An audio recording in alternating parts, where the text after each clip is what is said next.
الرحمن الرحیم۔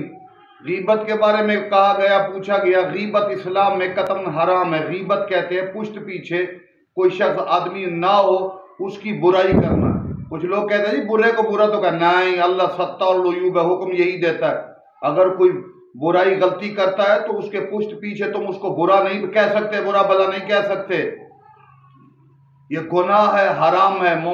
کسی کی غیبت کرنا اس کا گوشت کھانا ہے، لہذا کسی کے پشت پیچھے برا ہو اس کو برا کہنا غلط ہے۔ اگر وہ برا نہیں تو اس کو برا کہتے ہو، وہ تو تہمت ہے۔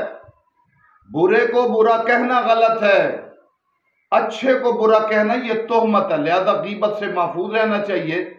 اور غیبت انسان کو نقصان دیتی ہے اخلاقی طور پر بھی، تو لہذا ہم یہی کہیں گے کہ انسان کو اگر غیبت کی عادت ہے، کسی کا نام لے کر ہائی لائٹ کر کے اسے برا بھلا کہنا غلط ہے۔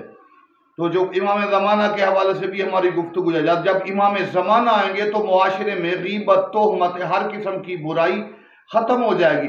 گویا لوگ اخلاقی طور پر بہت بلند ہوں گے اس وقت جب عسکری کا لال اپنے قدموں سے سرزمین کعبہ کو زینت دے گا۔ والسلام علیکم ورحمۃ اللہ وبرکاتہ۔